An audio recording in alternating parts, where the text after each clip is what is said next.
Hey, what's up, guys? How's it going? And welcome to a new episode of Let's Talk Retro. Now, I think you all know what it is by this point. Just a weekly wrap-up show where I talk shit on the mic for about 10 15 minutes. We'll see what happens. But before we get started, I know this sounds scummy, join the Discord. We've been looking to get some new members in there, so check it out. But enough bullshit. Let's get started. Now, the first thing I kind of want to talk about is sort of the Wild West days of gaming, like the late 70s till, say, early to mid 90s. You know, where things were kind of crazy. Where you could put a fucking exercise back on a Super Nintendo, or a military gun, or hook up a Game Boy to a sewing machine. You know, only shit like that could happen during the 70s, 80s, and 90s. Not to mention that ColecoVision had a port for Atari 2600 games. Like, think of how crazy that is today. Imagine a PS5 with an Xbox slot, where you could play your Xbox Series X and S games. And I mean, shit, companies that aren't even associated with gaming at all could make a console back then. You look at the Sears Pong console. Look at the Magnavox Odyssey. I think that was like a furniture brand or TV brand or something. Either way, you get my point. Companies that had nothing to do with gaming could make a game console back then.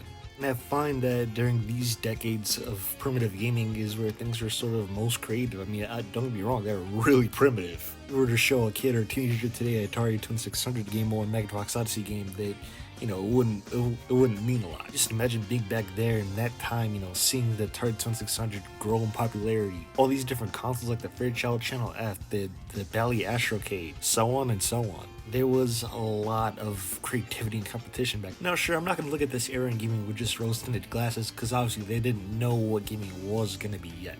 So I truly believe that was really the Wild West days of gaming. Like today, no other company could really make a console besides Microsoft, Sony, or Nintendo. Maybe Sega, but they're definitely not going to risk that. Though I think today the closest we ever got to a new console associated by a non-gaming brand was the KFC console. And I'm pretty sure that was a bit, but still. We seem to be going off the rails. But my point is that there was a lot of creativity in that era. And yes, I'm not going to admit it was very primitive, but they didn't know what gaming was at that point. Just think about it. Sears and Magnavox, those were... First of all, Sears was a store brand, and Magnavox, I believe, was a furniture company or TV company. I'm not too sure. But the fact that companies could really just step in like that and make a console was kind of creative. Kind of took on a bold new industry. Look, I think I warned out this topic enough.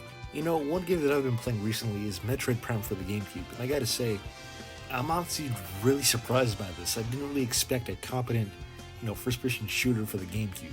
I know that sounds weird to say, but whenever I think of the GameCube, I think of, Double Dash, Mario Sunshine, Luigi's Mansion, blah blah blah. I could go on all day. But Metroid Prime surprised me by a lot. I mean, just look at the different types of mechanics. You could roll around with a little ball, you could shoot aliens and stuff like that, and this game has a hidden storyline. I mean, you just play as Samus exploring different planets. I mean, it still stands up today. Graphically, gameplay-wise, I was going to review this game months ago, but I thought, nah, I might as well keep it to myself, because it's like, once you decide to review a game, it becomes work, and I still want to have fun with this game. Because then if I decide to review, I gotta take notes and shit like that, always write things down. Being a Metroid is something that I definitely want to keep to myself, even though I do have some thoughts. And you know what? I'm surprised I didn't even play this back in the day when the GameCube was out. Like, why am I just discovering Metroid Prime? I think I really would have liked Metroid Prime back in the day, but hey, at least I'm discovering it now. Now, another topic that I would like to touch on is your comfort games, or games you always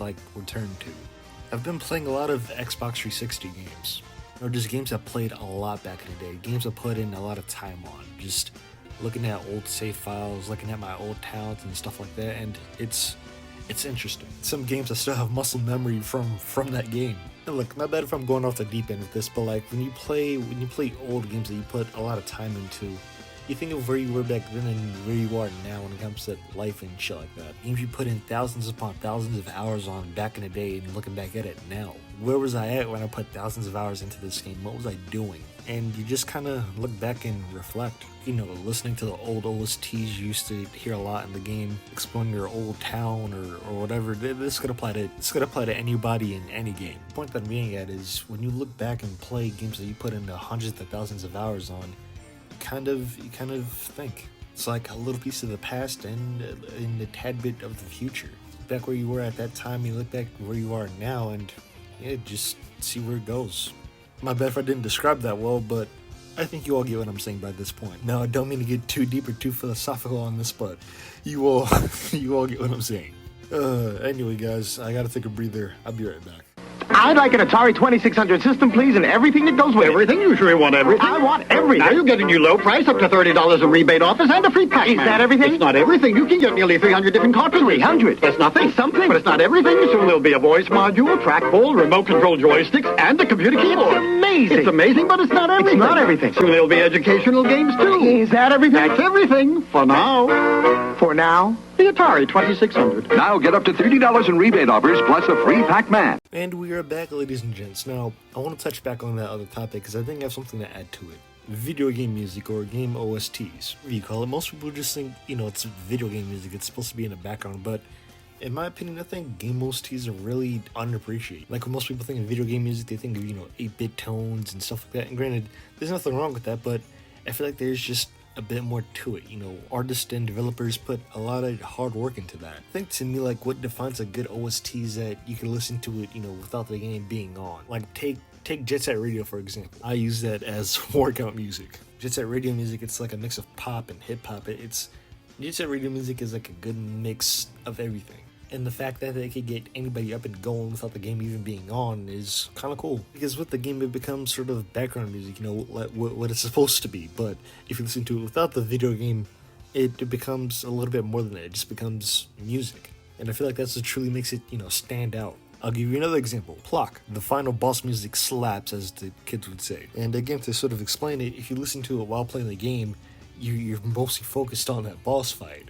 But if you listen to it without the game, the music, I guess, hits a little bit more differently. I don't know the proper words for it, but I think you all get what I'm saying. Hopefully I don't sound crazy doing this. Either way, all I'm saying is if you really want to appreciate game music, just listen to it without the game. And this could apply to any game music, from Tony Hawk to Mario 3 to Atari 2600 music to modern game music. This could apply to anything. If you really appreciate it, just listen to it without the game. Granted, I know that's not for everybody. Anyway, though, guys, I really hope you enjoyed this. It's nice to, come on here every Sunday talking about what's been going on throughout the week on the channel, maybe in real life. It's always nice to catch up here and then. And, yeah, if you want to, join the Discord. I'm definitely going to be promoting that a little bit, just telling you ahead of time. We definitely need to bring some more people in there. But, hey, ladies and gents, if you want to, like, subscribe, do whatever you want to do, no rush, and tell me down below. What's your favorite game OST? What video game music stands out to you? Tell me down in the comments, and I'll see you guys later. Peace.